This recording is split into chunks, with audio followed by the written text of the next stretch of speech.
High কোয়ালিটিভাবে Eid মোবারক poster তৈরি করার জন্য আপনার মোবাইলে ছোট্ট একটা অ্যাপ্লিকেশন লাগবে। অ্যাপ্লিকেশনটির জন্য আপনি চলে যাবেন প্লে স্টোরে। প্লে স্টোরে ক্লিক করলাম। প্লে স্টোরে আসার পরে সার্চ বক্সে এসে আপনি লিখবেন ঈদ মোবারক পোস্টার। ঠিক এভাবে একটি লোগোটি দেখুন, লোগোটি দেখে আপনি অ্যাপসটা ইনস্টল করে নেবেন। এখান থেকে আমি ওপেনে ক্লিক করে দেখাচ্ছি আপনারা কীভাবে পোস্টার তৈরি করবেন। আমি এখান থেকে ওপেনে ক্লিক করলাম। ওপেনে ক্লিক করার পরে এখানে দেখতে পাচ্ছেন অনেকগুলো পোস্টার কিন্তু তারা নিজেরা তৈরি করে দিয়েছে।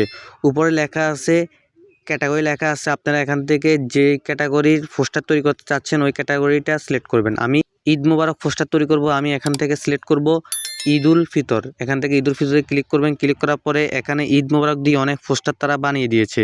আপনার যে পোস্টারটি পছন্দ হয় ওই পোস্টারের উপর আপনি ক্লিক করবেন। দেখুন আমি একটা বানিয়ে দেখাচ্ছি। যে পোস্টারটি পছন্দ হয় পোস্টারের উপরে ক্লিক করবেন। এখান থেকে আনলক লেখা আছে, আনলকে ক্লিক করবেন। আনলকে ক্লিক করার পরে এখান থেকে ওপেন নাওতে ক্লিক করবেন। ওপেন নাওতে ক্লিক করার পরে পোস্টারটা আপনার সামনে শো করবে। এখান থেকে নিচে কোণে লেখা আছে গ্যালারি। গ্যালারি থেকে আপনার একটা ছবি নেবেন। আমি এখান থেকে গ্যালারিতে ক্লিক করে আমার ছবিটি নিয়ে নিচ্ছি। দেখতে পাচ্ছেন আমি আমার পছন্দ মতো একটা ছবি নিয়ে নিচ্ছি। আপনি আপনার পছন্দ মতো একটি ছবি নিয়ে নেবেন। এখান থেকে ডোন্ট ক্রপ এখানে ক্লিক করবেন। ক্লিক করার পরে আপনার ছবিটি এখানে শো চলে আসবে। এখান থেকে আপনি 2 আঙ্গুলে ধরে আপনার ঠিকমতো আপনি ছবিটা যেভাবে সুন্দর হয় ওইভাবে বসিয়ে নেবেন। আমি আমার সুন্দর মতো বসিয়ে নিয়েছি।